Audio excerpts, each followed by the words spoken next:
안녕하세요. 최광현입니다. 대문호 톨스토이는 행복한 가족은 모두 엇비슷하고 불행한 가족은 불행의 이유가 제각기 다르다라고 말하였습니다. 가족 문제는 쉽게 원인을 파악하기가 어렵습니다. 가족 문제를 해결하기 위해 우리는 가족이 오랜 시간을 통해 반복하고 있는 일정한 패턴을 탐색해야 합니다. 얼마 전 막 결혼한 여성이 상담실을 찾아왔습니다. 그녀의 호소는 남편에 대해 이유 없는 분노가 일어나게 되어 이것이 너무 심하다고 하였습니다. 사소한 일로 남편에게 불같이 화를 내고 남편이 화가 난 아내를 보고 순간 꼬리를 내리고 눈치를 볼 때 비로소 마음이 편안해지고 불안감이 가라앉는다고 하였습니다.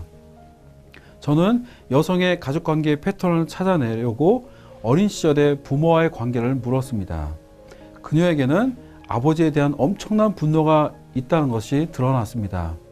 아버지는 수없이 아내와 자녀들에게 폭행을 했고 무엇보다 아버지가 풍기는 공포와 두려움의 분위기가 싫었습니다. 늘 가족을 폭행한 것은 아니지만 아버지는 늘 가족들에게 두려움과 공포의 존재로 각인되기를 바랐습니다.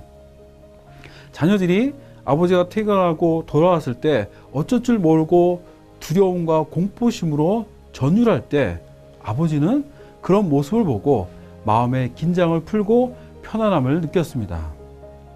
아버지에게는 자기를 언제나 학대하고 모질게 대했던 할아버지에 대한 분노와 동시에 공포를 갖고 있었습니다. 역시 할아버지는 서자로 태어나 부모에게 무시와 학대를 받고 살아야 했던 삶에 대한 분노를 갖고 있었습니다. 이 여성이 남편에게 사소한 일로 트집을 잡아 분노로 남편을 꼼짝 못하게 했던 행동은 단지 이 여성의 독특한 행동이 아니었습니다. 그것은 수세대를 거쳐 내려온 일정한 패턴의 하나였습니다.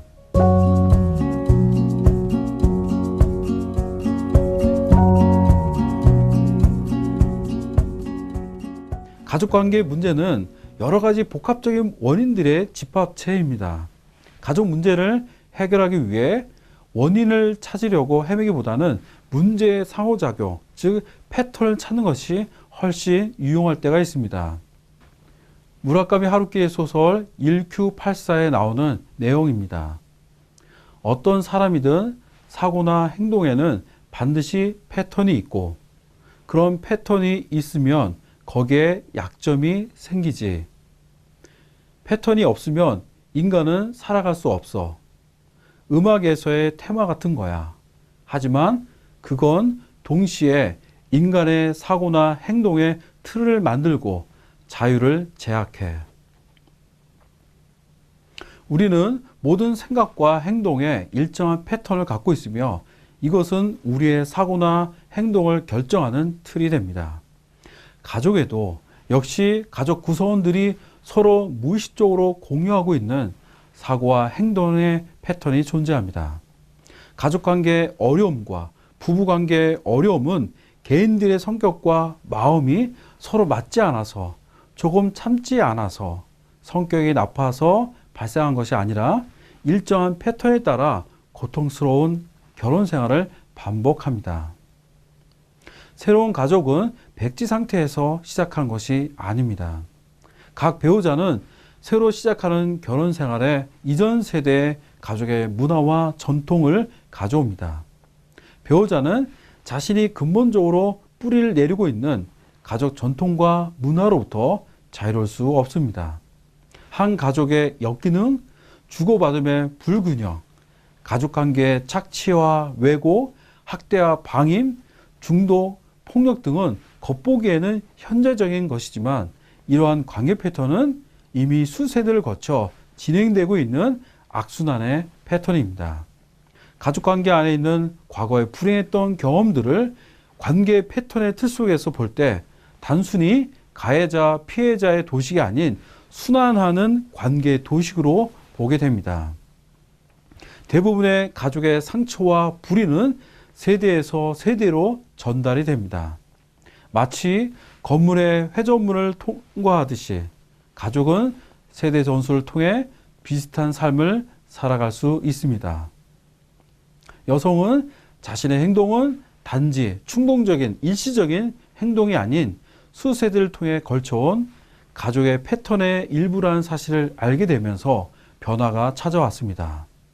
이 여성은 자신도 모르게 자기 안에 분노와 불안과 같은 감정이 밀려오면 무의식적으로 할아버지, 아버지가 해왔던 방식을 따르려고 한다는 것을 알게 되었습니다. 그녀에게 해독제는 감정이입이었습니다. 피해자가 당할 몸부림치는 공포와 두려움, 억울함을 너무나 잘 알고 있기에 남편의 마음에 감정이입을 할 것을 권하였습니다. 지금 남편이 아내에게 느낄 그 마음은 본인이 아버지에게 느꼈던 그 감정인 것입니다. 이 여성의 변화는 여기에서 시작이 되었습니다.